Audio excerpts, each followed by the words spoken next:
Welcome to What's Your Skroove, where we tell stories, share experiences, and get inside the minds of artists, athletes, creators, and musicians.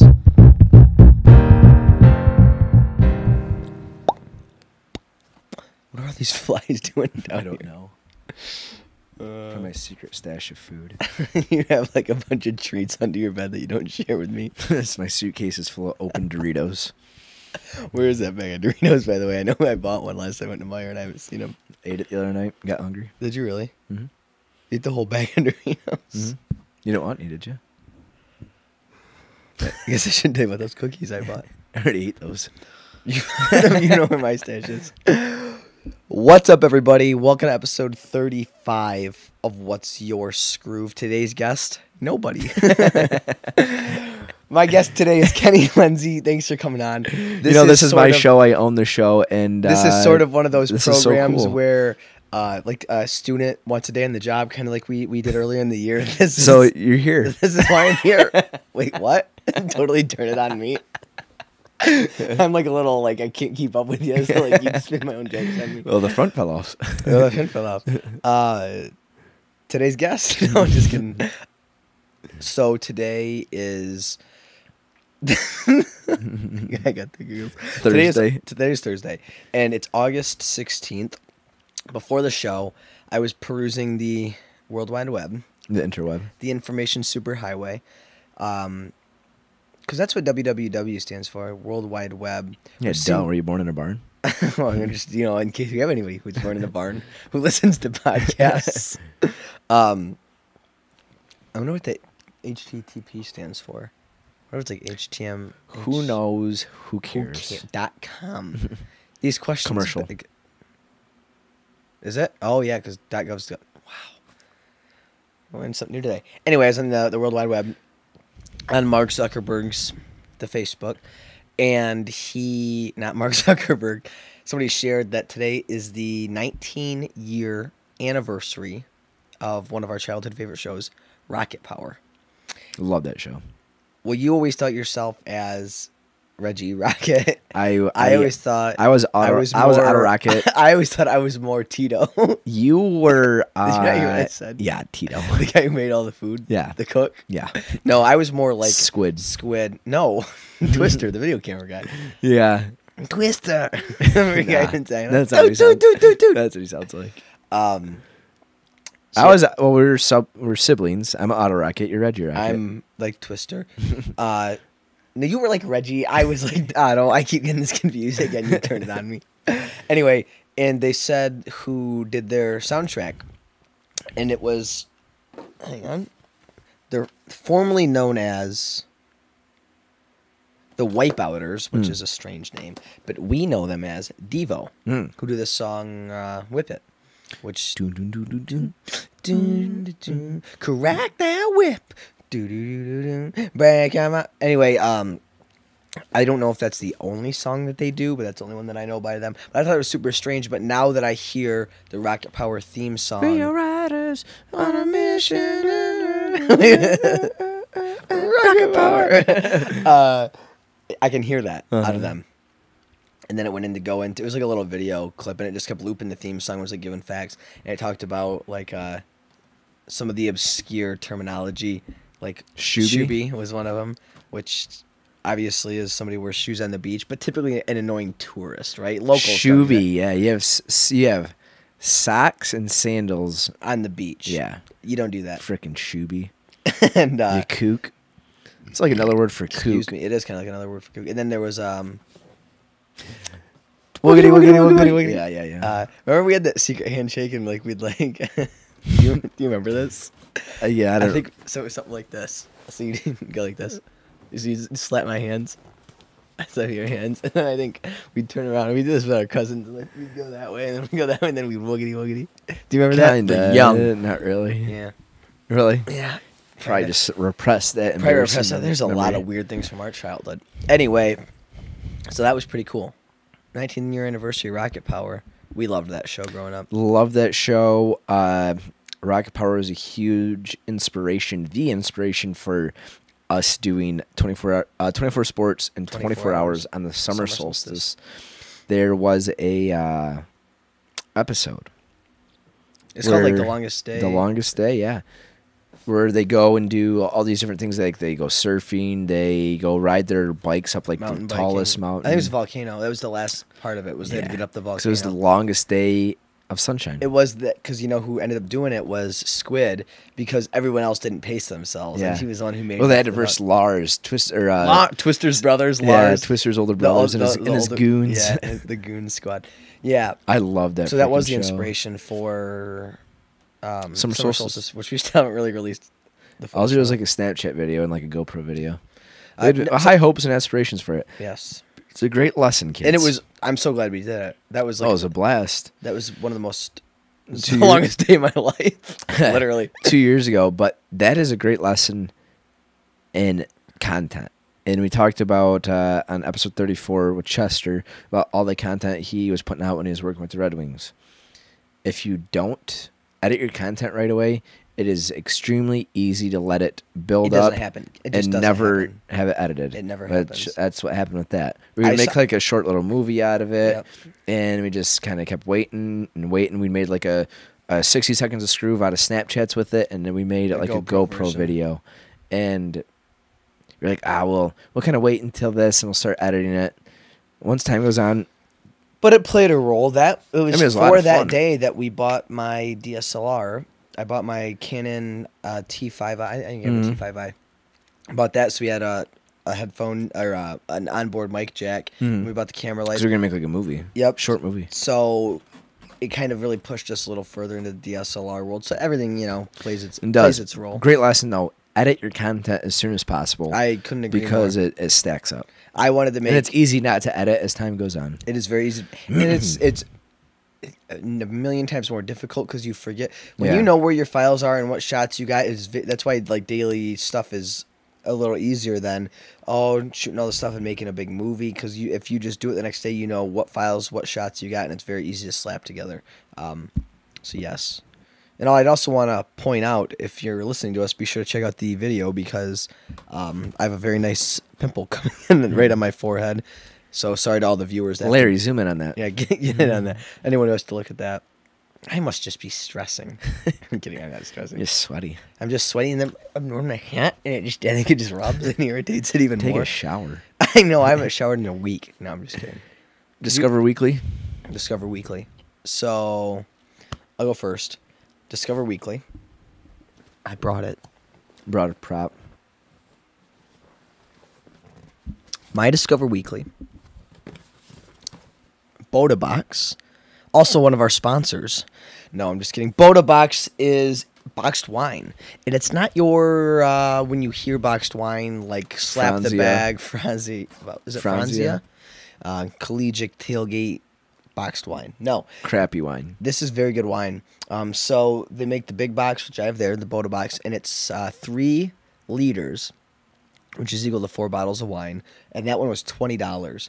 And what really got me hooked on it was when I started experimenting with a slow-carb diet and reading Tim Ferriss's The 4-Hour Body. The slow-carb diet allows for 1 to 2 glasses of dry red wine every night, should you choose to introduce that into your diet. And I was going through a lot of wine, and wine can get expensive, and shitty wine's shitty. And not that I can really taste the difference. There's like a threshold. Once you get like that $7, and I can tell the difference between shitty wine and not shit.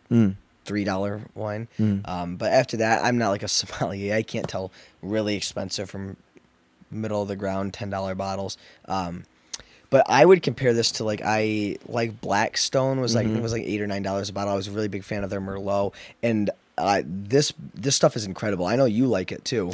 It is good, and it's got a little spigot, little spout at the bottom of the box. So you just put your wine glass next to the edge of the counter. Pour a glass of wine. You don't have to worry about tipping the wine bottle, getting wine dripping down the side of it. Because I lick But that it makes up, it dangerous. Which I know that's not what you're probably supposed to do, especially if you're a waiter. Rules. Just lick like the side of the bottle, so that like little drop of wine. There's a little bit on the rim, like the glass. Yeah, so I like the little spigot. Makes it nice and easy, and it does make it dangerous. It makes it very dangerous. It's like a Gatorade jug, and you can just hold that sucker down and just fill up your wine glass very easily. So yeah, I love Boda Box, and like I said, $20 for 4 bottles. I mean, like of good wine, good wine, decent wine. I think it's delicious. I love it. It is, and they have like every variety of wine, from Cab to Zin, Merlot, Weiss. I don't know a lot of wines, but they have I've seen probably 15 to 20 different boxes of this. And Oh, then you wow. can also get it in, I don't know if I said this, the smaller size. It's 1.75 liters, so 2 bottles. Because it does say it lasts a certain amount of time. Hang on. Stays fresh for a month or more. So, There you have it. Yeah. I don't know. I wonder if, because some people chill certain wines, if you would do that with box wine. Anyway, I love Boda Box, so very good. Boda Box. Thank you, Boda Box. Very cool. Thank you, Boda Box. Very cool. All right, my Discover Weekly. Oh, shout out to Brian Long. He was the one who recommended that to me once I started drinking a lot of wine. He goes, "Hey, check out Boda Box," and I did. So that was. Where do you get it at? Where did he get it, or where can anybody? Most actually, like I've started to see it in liquor stores, but most big retailers like Meijer, Walmart are now carrying it. And there's some other brands and competitors which I've never tried, but I'm sure they're just as good. I'm kind of a brand loyal sort of guy. BOTA Box. BOTA. That's bodabox.com. I'm just kidding. My Discover Weekly is a book no one thought I'd finish. Finally finished it. Rented it from the library. Man's Search for Meaning by Viktor Frankl. Highly recommended book by a lot of successful people. A lot of Tim Ferriss guests recommend it. And it is a psychiatrist or psychologist. I forget exactly what it is. But this Viktor Frankl, the author, survived the Holocaust. Went through concentration camps and wrote this book. And he's wrote numerous other books. But Man's Search for Meaning is about his time through the concentration camps. Like the first half of the book is kind of explains the conditions and how he made it through. And the second half of the book really breaks down kind of like his philosophy and like logotherapy, which is like, I'm pretty sure he coined that term in psychology. What is that? I don't know And it's about kind of like understanding people's situations and helping them get out of it by kind of like, I may be completely butchering this, but this is how I inferred it. Like how, instead of like breaking down like, oh, like Freud in psychology, like, oh, you have like suppressed memories or whatever like that. It's kind of asking people why and giving people a meaning to like live. And it's like the whole purpose of the book is to search for man's meaning, right? And it talks about how to find meaning through suffering. And like giving yourself a reason to live. And obviously that was huge in his experience. Yeah, to survive the concentration camp. So for him, he really talked about like how he thought about his wife, which I think she ended up passing away in the concentration camp. And also how he had this book that he wrote before he was like taken to the concentration camp. And he wanted to finish it and make that as like his life's work. Was that Man's Search for Meaning, or was that a completely I think it was book? his more or less his like same premise. It was about logotherapy. Oh. I might have, I don't remember if it was Man's Search for Meaning or not. So he was a scholar before. Yeah, he was like the- super like at the 16 he went to Holocaust. like college, I think, and he was working for a I think he started like a Viennese school or hospital for mental health. Either started or worked there. So he like really had a lot of experience before he went in there, and kind of the reason he survived the concentration camp is he made friends with like people knew he was like a doctor before, so he kind of had like obviously it wasn't good treatment, but better He was treatment than some respected people within the community? And he made friends with like some of the guards and stuff like Really? that. Very interesting. And like the whole purpose obviously is, and I said this about finding meaning in life, right? And it's like teaches you how to find meaning through suffering. It's like you don't need suffering to have meaning, but it's like, all right, why am I going through this? You can either like see it as like kind of happening to you, or you're getting something out of it, and it's making you stronger. What? I'm sorry. Go ahead. No. Just quick. I want to keep talking about this a little bit. But there was what was it? I don't know if it's something I was watching on YouTube, or it was out of a book I've read, or it was an audio. I can't remember for the life of me, but it was some guy, maybe it was a movie trailer, I don't know. Some guy got mugged and beat by a bunch of people. I think it was in London or England somewhere, and almost beat to death. Went to the hospital. Was sitting in the ER, and kind of goes, "Oh, why me?" You know, like, which is something people say when something like that happens. You know, why me? and some old lady was next to him there, and I don't know if she had cancer or something. I don't really remember the context clearly, but she said, "Well, why not you?" and got up and walked away. And it's a super interesting, like, whoa. What story do you tell yourself? Yeah, it is 100% was like, why not you? Like, what's so special about you? Does somebody else deserve it and not you? Are they? And that just triggered that thought when you said how did you phrase it? You can see it, you can view it as suffering. Yeah, like it happening to you, or you can view it as you can view it as happening to you. A positive, like how he kind of framed it was. I don't know if he actually said this, but like he gets this true inside look of how awful man can be, but he still finds some like little beauty in his suffering, even in the lowest of low. And it's like, and he talks about like how they just have like obviously like the Nazis, how like they treated the Jews, and how like bad man could be, but inside the concentration camps with men with pretty much nothing to live for, if that's what they decided, and being treated like complete shit, can still be nice to each other and share their bread with somebody that was sick. And you have like this complete opposite end of the spectrum, which is like the absolute worst, but then these super kind of kind and sincere people. All within the same proximity, too. Yeah. So it was just super cool, and gave good insight and kind of appreciating life and finding the beauty in small things. Because you talked about like just like seeing like birds or flowers like outside of the concentration camp, be like, oh, it's like super beautiful. And talk about like love, like him thinking of his like a relationship with his wife was super important to him, helping them get through the concentration camp. Very good book. I know. See, I haven't read it, and I know I'm sure it's not an easy read, but it's a quick read if you. It's like 150 pages or so. I would say it's probably one of the most frequent, like, reoccurring books that I see when you hear like the lists. Oh, this is so-and-so's top 10 most recommended reads. I would say it's on like 90% of like super influential, successful people's book is that. And like you said, Tim Ferriss, a lot of people in his like podcasts and in Tribe of Mentors and Tools of Titans refer to that book often. And Tim Ferriss, I believe, is a big fan of it, but highly recommended. It'll come back up in this podcast because my quote of the week is related to Viktor Frankl. There's a parallel? It'll come full circle. Yeah, highly recommend it. Man's Search for Meaning.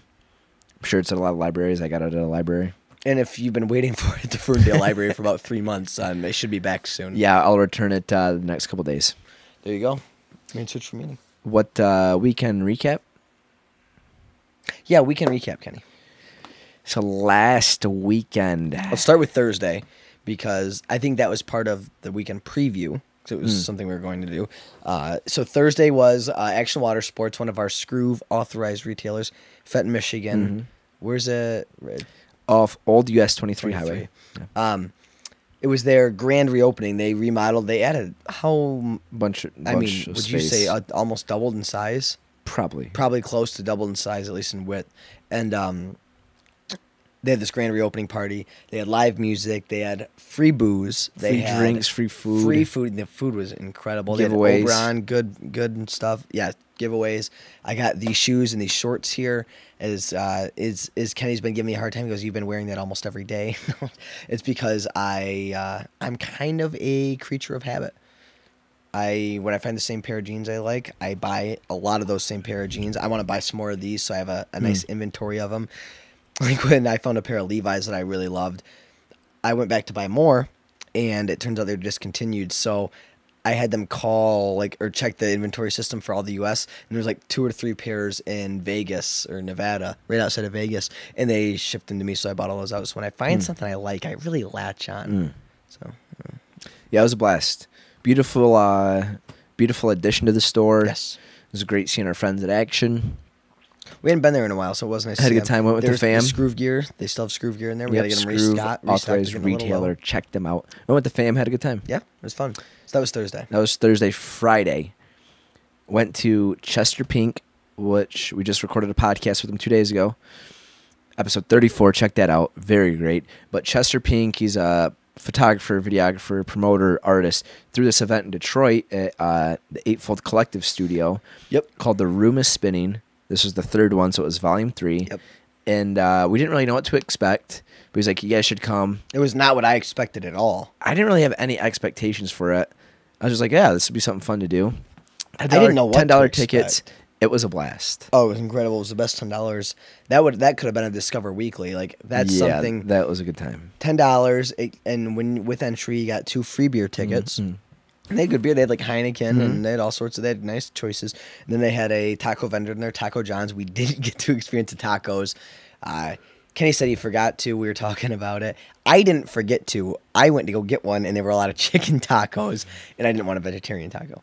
So, but, our boy Zach Hagee was there. Yep. Podcast guest, episode 10. Yep. He was up there creating some art. Yeah, so I think he would do like kind of custom pieces towards whoever wanted a piece done, and he would just do them right there on the fly. It was very cool. And I have a really cool time lapse of that in the vlog from that episode. I think it's 147 or something like that. But met some cool people, potential future podcast guests, and to me, if I had to describe that, first off, I can't believe it was $10.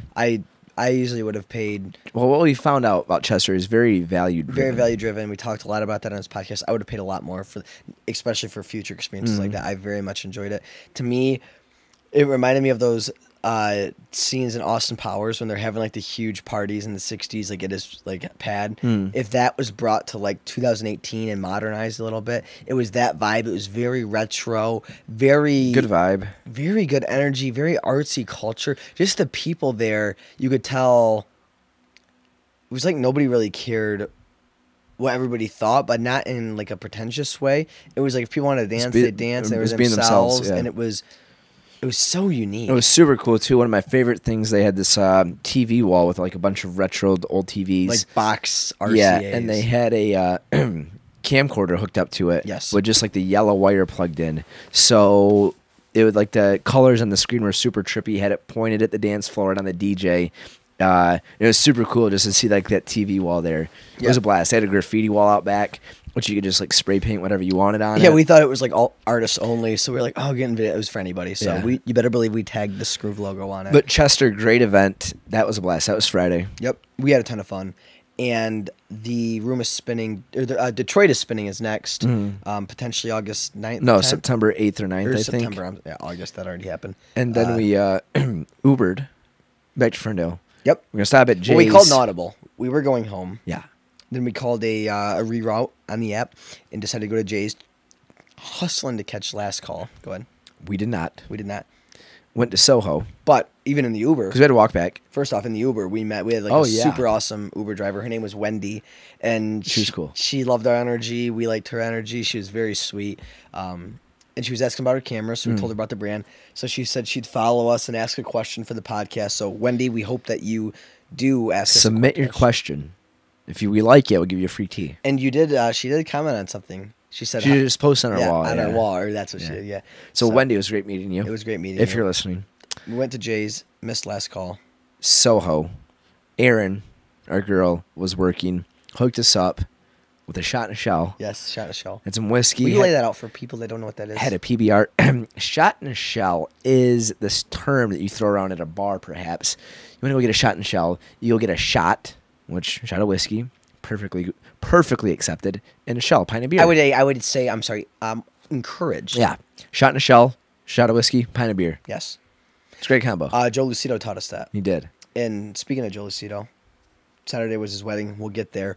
But, so yeah, we got to the Erin. And then, we showed up past like last call, but we hadn't seen her in a while, and she was really happy to see us. We were happy to see her. And she knew.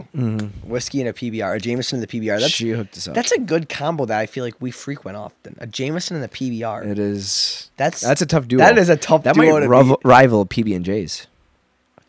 Wow. That is a PB&J. Whiskey. A Pabst Blue Ribbon and Jameson. That's a PB&J. Oh my God. We got to start that. Taking an adult PB&J? Yeah, I'll get. What do you want to drink? PB&J. Pabst Blue and my God. That is like adult PB&Js. I'll take it. Yeah, I'll take an adult PB&J. Oh my gosh. I love that. Wow. I love that. Oh my God. Just things are happening here, guys. So yeah. That was Friday. And then we told her we'd bring her a shirt. So Yeah. we did last night. We went back and Brought brought her her a Beerman shirt. She Yep. loved it. Put it on right there. Right in front of us with, and now Aaron is supporting Beerman at the bar. The Skroove. Mhm. She always takes care of us. Yep. So we got to take care We of had her. to take care of her. And then Saturday, wow. That was a blast. Kenny, what a night. Joe As and Frankie Michelle's Valli wedding. would say, oh, what a night. Congratulations, Joe and Michelle. Thanks for having us. Yes, we had a blast. Very beautiful wedding. It was an incredibly beautiful wedding. Danced our faces off. I'm not kidding when I say my dress shirt, like, I think I don't even think it's worth taking it to dry cleaners. It's Ruined? so sweaty. Kenny, I think we spent more time on the dance floor than on the normal floor. Oh, yeah. I would have to agree with that. Mm-hmm. And it went late, too. We were there late. We were there very late. We closed it down, and Literally fueled by whiskey. The whole whiskey night. was. I didn't touch a beer. I didn't didn't even plan on smell just a drinking beer. straight whiskey, but it was flowing. It just felt right. Mm-hmm. And dinner was really good. And the really cool part, they had a live band. Mm-hmm. And the band was incredible. And there was this one thing in particular we loved was the saxophone player. She killed it. She was incredible. I want to have her on the podcast. She had 2 saxophones. Don't even know why you need 2 saxophones. But I don't know. I think you Somebody- do. Probably different keys, keys, maybe. but she killed it Yeah. with the saxophone. And like she would dance and watch. I mean, she had skills. But one of my favorite parts of the wedding was in between the wedding and the reception. We had drinks and hors d'oeuvres. There was this guy there who was Frank Sinatra reincarnated. He was more like Frank Sinatra than Frank Sinatra Jr., his son.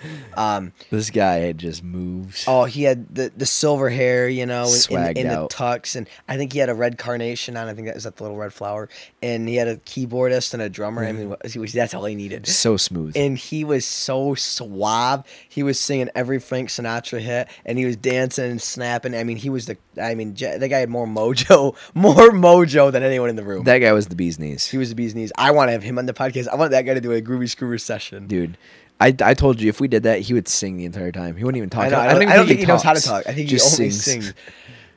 We would find the nicest bottle of whiskey. And then he probably Maybe still light wouldn't up some drink it. cigars. Yeah. Oh, we'd have to have cigars with him. We'd have to probably suit up for the podcast. Oh yeah. We all sit on our porch. So we just don't disgrace him. Oh yeah. We all Probably couldn't do it here. no. He wouldn't come in this house. He would take us to. There was a man of class right there. The nicest That guy probably doesn't even steakhouse. have a house. That guy probably lives out of hotels because he's touring all the time. Yeah. He lives at the Waldorf. remember when I was doing the karaoke? Obviously at the Waldorf. 21. That guy lives at the Waldorf. Is that like a really famous I have hotel? I no think in idea. New York. So all in all, it was a great wedding. We got to get his name from Joe. I know that and the band. I want the saxophone player. They were too. cool. Get them on together. Kenny G's daughter and Frank She Sinatra plays Jr. sax while Yeah. he sings. That'd be smooth. That would be just no. Smooth. That would be that would be smooth. That'd be dangerous. So we weren't even that hungover the next day. I wasn't at all. You were feeling a little rough or not really? That's all right. I'm a little tired. I felt great, which I don't understand why. Oh, Because we danced and sweated so much. it might be it. I remember I did drink a lot of waters near the end of the night. I was preparing. Sissy. for- Yeah, Sunday. Just kind of laid low when you got the giant Corona bottle. inflated thanks to That Janice Jay's and gave Sam us. at Jay's. So That now we was have a fun. giant Corona bottle. I kinda Driving wanna back go with get it. that over my shoulder on Oh. the bike. I It was fun. I mean, if you watched the vlog footage, I was laughing hysterically. Kenny's on his old 1969 Huffy It with was fun. big giant Corona bottle. That thing's 6.5 feet tall. Yeah. huge. 6 foot. We 6 got foot it in the maybe? next room. Yeah. Right Next to the dartboard, which probably doesn't make any sense. Yeah, which mom commented, which it probably is not a good idea. It is right next to the dartboard. Yeah. I could see that going hairy. So that was Sunday, and then weekend preview this weekend. Saturday, the Woodward Dream Cruise. We've heard nothing but good things about Yeah, this. which I guess they take all these old GM, Classic cars. Ford cars, classic cars, yeah. Drive them down Woodward. Just kind of show off. I think bars might have specials or something. Yeah. Go to Experience X. We've heard a lot of good things. Create some content around that. Yeah, I guess don't they Perhaps. kind of partially close down the street or no? I don't know. I'm not really sure. We're kind of confused, but anyway, it's an excuse to have beers on Yeah. patios and look at beautiful Go cars. downtown Detroit. Yep. Get into some things down there. Yep. And then tomorrow, I have to drive out to west side of the state, film some stuff, drive back. So that's just gonna be a war. I mean, that's 7 hours of driving, maybe. Don't make it into bigger. I What mean, it is it's now. going to be... I'm going to be It's like at a the Ice Road 2-hour, Trucker. 2.5-hour drive. I'll take the van just so I can get the CB. I got to get the CB and the Impala. I love getting on the CB radio for road trips. Copy that. This is our rubber duck. Just get the skinny. Yeah, get the skinny Where on the all- where all the traffic cops updates. are at. Yeah. No, sorry. The Smokies. Go ahead. So that's this weekend. Weekend recap. Weekend preview.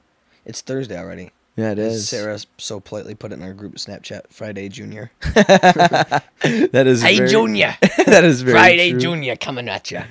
All right, quote. Go ahead, Ty. Quote of the week. This is a quote by Benjamin Franklin.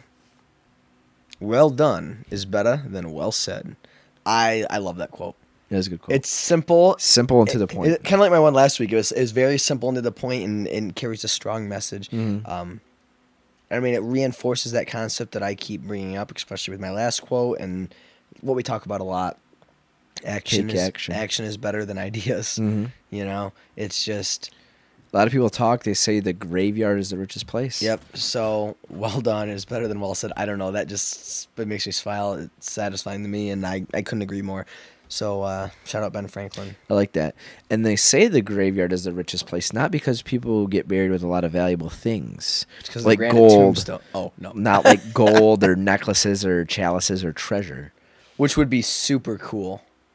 That's where grave robbers came from. Should we design our coffins? Well, one, get buried with a bunch of those things that you just listed. Two, design them with like booby traps. Ooh.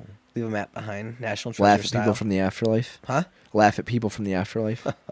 Suckers. But they say that. The party of they. They say that because so many people have great ideas that never act on them. What's that quote you like? Something about you can't take a U-Haul to a Yeah, cemetery? you Well, you can't. could. I mean, Yeah, no. You shouldn't. A hearse doesn't have a hitch. Hearse doesn't There's have a no hitch. U-Haul behind your hearse. It is in a. I think it's a Wookiee Foot is the band. It's What? Wookiee Foot. It's a song. like a Star Wars Wookiee? Wookiee Foot, yeah. It. I love that song. Is that what it's called? The What's song is called. I don't remember. I don't have my phone by me. Pretty sure it's by Wookiee Foot. Okay. And that they say that line. That's not the title of the song. No. Okay. A hearse doesn't have a hitch. Yeah. I'm trying to think like the chorus right now, so I can think of the name of the song. We need Zach down here. He could help us with that. I can figure out lyrics to anything. Oh man, gosh, it's really bugging me. Here, stall. All right, I'm going to hold my breath until Kenny gets back. All right, here he comes. Because this song has really cool lyrics to it. Now I gotta find it. This episode is brought to you by Four Sigmatic. I'm just kidding. That's what Tim Ferriss's podcast. Oh, Just Visiting. Yeah. Yep. Just Visiting by Wookiee Foot. There Check you out go. that song. Check out that song. So yeah, good quote. Thank you. Well done is better than well said. My quote, one of my favorite quotes ever since I heard it. Everybody dies, but not everybody lives. Probably is my favorite quote. That was my Kenny's senior my quote. senior quote. Drake Nicki Minaj. in Moment for Life by Nicki Minaj. Not a fan of Drake anymore. Liked No, him in high me school. neither. I do like that quote though still. It is a good quote, but yeah, Everybody I, dies, but not everybody I'm just lives. not a big fan of his style. Yeah, I can appreciate that people appreciate it, but I'm just not a Drake fan. yeah, sorry. The Kiki song is annoying. Yeah, it is overwhelmingly. Oof. Everybody dies, but not everybody lives. I believe Gotta my live your senior life. quote was by Zig Ziglar, and it was, "Your attitude, not your aptitude, will determine your altitude." All right, go listen to Zig. But my quote this week, read it in a Tim Ferriss book. Go figure. The secret to winning any game lies in not trying too hard, which is from The Inner Game of Tennis by W. Timothy Galloway. Is that a So they full quote it- book or a short? Like that I don't Inner know. Game of Tennis. I do not know. Is it like a novel, or you don't know if it's a short story or a novel? The Inner Game of Tennis? Yeah. I don't know. It's Tim Ferriss referenced it in Tribe of Mentors. He Because like, I've quoted heard that. somebody talk about that before. Really? It might have been him, but anyway. Yeah. I'm not sure. But I went and got Tribe of Mentors. I had to look it up because I wanted to get it word for word. And I wanted to give credit to the guy that said it. So W. Timothy Galloway. The secret to winning any game lies in not trying too hard. And absolutely love that quote because it kind of really speaks to kind of like my philosophy on life and what we talked about with like defining happiness and like yin and yang, the balance of opposites. And it's not saying, like, don't try. Like, don't put forth your best effort. To me, it's like give 110%. It's like when you're playing basketball or football in high school and you're prepping for the game. Like, do everything in your power to prepare. Go out there and give it your all, 110%, but don't overthink things. Like when you're out there and you're playing, you're not like thinking about, all right, I'm going to do this. I'm going to shoot the ball in a pass. You're just playing. You're flowing. Reacting. Yeah, you're reacting. You're not thinking. You're doing. The secret to winning any game lies in not trying too hard. It's like, all right, build your business, grow your brand, go to your job, give it all you got, but don't overthink things. You know, do your 50% and let the universe and fate take care of the rest. Because overcomplicating things, I think, is what stops a lot of people in their tracks, and it just destroys your energy. It can be a very big motivation killer if you're like and then what? You know, how do you eat an elephant one bite at a time? You know, it takes away from the journey. Yep. Like, it's really hard to be present when you're overthinking things. Oh, easily. And like trying to make everything perfect and everything. If you just react, like that's very well said. React and just do. And not overthink. Just know what you know subconsciously is like what you should be doing. And I think that's how we do a lot of things in business. And it's not that we don't prepare. We would just rather react. We trust our instincts, and a lot of things like say, oh, this is coming up or this is coming up. It's not like we spend all these hours and hours and hours preparing. It's like it was like in college. Like whenever I gave a presentation, I didn't really practice it, and part of that was just pure laziness. And I had really no interest in giving a presentation to any class, but the other part was I can sit here and practice this a million times and waste a bunch of time and energy and worrying about, or I trust myself just to react to the crowd and react to the moment, and it always worked out fine. And think of all the time and energy I saved not sitting there rehearsing something that was probably meaningless in the first place. The numerous business meetings we've done that in. I mean honestly, that we've kind of talked about it. But we didn't overcomplicate things, and we knew that we would both be on the same page, and we had a baseline of you know, what we wanted to accomplish and get out of that meeting. But in the grand scheme of things, it's like we never really prepare for meetings, and I think it's because you don't overcomplicate. It's like that, and I think I didn't articulate this until now. I think it's much more authentic. Yeah, it's like you can tell when somebody said something a million times, and there's a time and a place for rehearsing. Like if you're an actor and you're rehearsing your lines, or you want to give a keynote speech or something, and I see value in practicing maybe for that, or practicing the outline or understanding what you want to say. But I think there's a certain like transparency about. And here's the other thing. If you prepare for a business meeting or anything and you have everything laid out and then you get hit with something you didn't expect, you're lost. But if you learn to simply interact and react and negotiate and trust on the spot instinct, trust your gut, and listen to yourself, and that's what it's all about. And on a complimenting token, what happens, and never, ever, you can learn things. It's okay to learn from experiences, but not like, oh, I should have done this or this. That, like, you can't worry about stuff like that. You just advance forward, and you let that build in for your next experience where you need to react and do these things. Very important points, I think. So I absolutely love that quote, and I mean, it could be taken the wrong way very easily.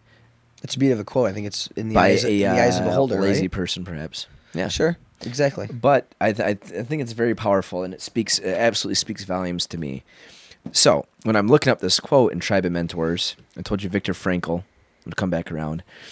Tim Ferriss at the beginning of each chapter has a quote from different people. He does that in all of his books, and I love that. And it's always relative to what's to come. Right. And I think that's so cool. So go ahead. So I was like, oh, this is kind of interesting that this quote came up because I just read it in Man's Search for Meaning, which that's what it's from, and it's at the beginning of this chapter about the secret to winning any game lies in not trying too hard. So this is the Viktor Frankl quote. Don't aim at success. The more you aim at it and make it a target, the more you're going to miss it. For success, like happiness, cannot be pursued. Happiness must happen. And the same holds for success. You have to let it happen by not caring about it. I want you to listen to what your conscience commands you to do and go on to carry it out to the best of your knowledge. Then you will live to see that in the long run, I say, success will follow you precisely because you had forgotten to think about it. That's a very cool quote. There's a lot of good points in there. There is. And it kind of really comes back to when we had the podcast and we talked about defining happiness. And I think it was defining success. Defining happiness. Oh, was it? Yeah. And yeah. Either way. But we talked about like how we really think, or I think that happiness and success are two in the same. Yeah. It's a synonym. Is that the right word, Tyler? Cinnamon. Cinnamon. My favorite cookie. Cinnamon roll. Cinnamon. No, I love cinnamon Christmas cookies. But yes, synonymous. I think happiness and success are really the same thing. Yeah. And it just talks about, I guess that quote reflects the secret to winning any game lies in not trying too hard. You can't pursue success, the pursuit of happiness, the pursuit of success. Like you have to just go out and do and be and not try too hard and it'll come. I like what he said in the long run, dare I say, the long run or whatever, you know, I've not read that quote. Then you'll find it kind of implores the whole patience concept we talk about and enjoying the journey and the process. It's like, then you can only connect the dots looking backwards sort of thing. I liked that part. I think that there was a lot of moving pieces that could be examined further in there, but yeah, that was well so it's very described. Interesting the way that all played out, because I looked at that quote and I was like, dude, no way that there's a Viktor Frankl quote. So you from Man's Search for Meaning. Wanted your quote to be, the secret to winning the game lies not trying too hard. Yeah.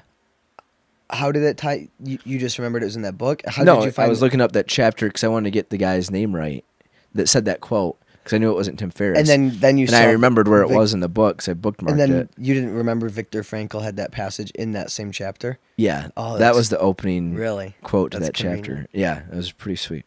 So, coincidence? Yeah. I think not. No such thing as coincidence. Aye. Question of the week. All right, this is from Ethan Stewart. A very good question. 2 questions here, two-parter. Very good question. What drove you to do the podcast, and how far do you plan to do this type of thing? Ethan, very great question. Thank you for that. What drove us to do the What's Your Skroove podcast? The long and proper answer? Well, I mean, where the brand is now, it was always about, and I'm sure you can agree, the people that make it, and the artists, the athletes, the creators, all those people who are out there doing what makes them choose happy. What the brand stands for. Right? Yeah, what our brand stands for, whatever makes them happy. And we always wanted to provide an insight into these people's lives and what their motivators are and how they got started. In one, to highlight them so they get some love, and 2, to, if we interview an artist and somebody's listening, wants to be an artist, they say, hey, I can do that too. What they had humble beginnings too, and all this stuff. So it was to inspire and enable, as well as promote the people and highlight that they're doing something really cool. Use our brand as a medium to say, hey, check this person out. Right. And what they do is badass. And we're cool. just the medium. We deliver it, and we're happy to be a part of that process. So I think it was your idea to start this video series, which was called What's Your Skroove? And we actually recorded... Couple. Was there 2 or 3? There was a handful of episodes, and we had much more we were trying to line up, of where it was going to be interview style. So we were behind the camera, and then we were interviewing like a band. We did the Outer Vibe and Second Best. And we just kind of it was very surface. It wasn't very deep. It was just kind of a little bit rapid fire questions. Very documentary style, in the sense of, like, if you've seen that, what comes to mind is Jim and Andy, or Life with Jim and Andy, how like you can kind of vaguely hear the interviewer ask questions, and then Jim Carrey, would rephrase it and answer. That's kind of how it was. It was like 20 to 30 minutes long. And then we were gonna like overlay shots of, if they were a band, them performing, if they were a skateboarder, them, and it was gonna be cool. It was very unnatural. Wasn't really what we wanted. Something was missing. It was. This is just very surface. It was very surface, and because I think that, we are the brand, right? And it's an extension of us and what we love. And I think because we weren't really there with them, it was hard to really get surface. Didn't come off as authentic really either. And it was hard. I think it was hard to be authentic when you're talking to It's hard to be authentic if you're talking to a camera than a person. I think it comes down as simple as that. Absolutely. Right? They're talking to a camera, not us. And we'd always thought we wanted to have a podcast. We always thought a podcast would be cool. It was a goal. And then the What's Your Skroove video series kind of fell out. Nothing ever got published, right? Yeah, we didn't really like it. We watched it. It was one of those things we watched it and you're like, this isn't right. We can't publish it. It's just not. anyway, it was the medium that was wrong, not the message, you know. So we revisited it and we said, let's start a podcast. We always wanted to. We always thought podcasts were sweet. And then this was the perfect marriage of that concept with trying to provide a show or a concept that we can talk about. Because we never wanted our show to be, our podcast, all things pop culture, you know what I mean? We wanted it to be a little bit of maybe even escapism for things that are going on in the world, right? You know, something else. We really wanted to provide value to people and be fun and entertaining. And the name, What's Your Skroove, really, it originated from helping to find what the made-up word skroove is, and to give a better understanding for it. What's your skroove? Like, what's your groove? What's your passion? What makes you tick?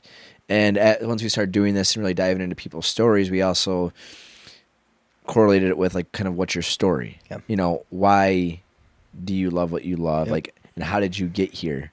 How are you being an artist full-time, photographer full-time, whatever it may be? Yeah. And dive into people's stories and their passions. And like we said, just use this medium as a platform to help have their voice heard and get their name and their brand out there. So, and it teaches us a lot. Oh, yeah. We learned so much from this. Yeah. And, like, we love doing it. Yeah. And Ethan said, how long do you plan on doing this for? I would say indefinitely. I never want to stop the podcast. I want to do it for the rest of my life. It's the conversations we get to have, the people we get to meet and connect with like on a deeper. It's just not like a surface conversation. It's a real that you have with long-form people. interview, right? Unedited, unabridged. It's just, it is what it is. And there's no distractions. No. Like, people aren't on their phone texting or taking calls or checking social media. We're having 1 to 3 hour authentic conversations with people that are deep and fun. Yeah, and get to know them. So, never, forever, forever, never. Forever. Yeah, this forever. Sandlot. So yeah, that was a very good question. It's so weird. Like, until you asked that, I'd forgotten about that we've done those cuts and all those things. This November, I believe, be a year with the podcast. And Randy Patino was our first guest. We should have an anniversary show with him on it. Oh, dude, because he's done a lot since. Yeah, then. He's gone the pro. world, learning how to fight. He's gone pro. He's in Thailand. Yep. That's what it's called. Yeah. I didn't swear. No, that's literally what it's called. No, he's been training across. He went to Hawaii. Sent him a care package. Yeah, he's out in Thailand. They some badass, like, Muay Thai. It'd be really cool if I was in Thailand. Thailand. Dude, Thailand. I don't know how I got across, like, this Instagram page, but it's like Tiger Muay Thai or something in Thailand. Dude, these kids are crazy. Dude, so I think nuts. Randy might have tagged him in it. And I followed him. Muay Thai is what Dude, it Ong Bak is does. crazy. Bak. Dude, like, Muay Thai's nuts. It is. It's brutal. They are savages. Yeah, I would not. No, I would I not saw, I think it was a personally. Muay Thai fight I just saw on Instagram. So one dude gets knocked out.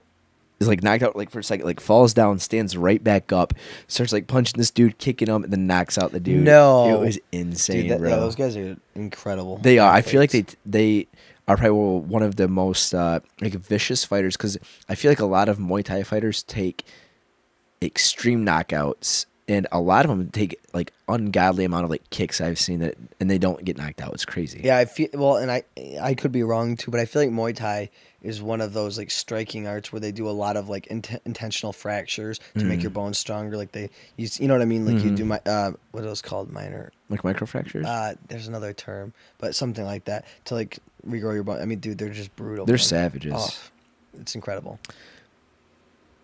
Yeah, how do we get there? Oh, Randy Patino anniversary. Yeah, that was one of probably the coolest locations we shot too. Yeah, episode 1 and his, with his boxing ring behind. Yeah, that was so sick. sweet. Yeah. I think quote. Oh, Friend of Skroove.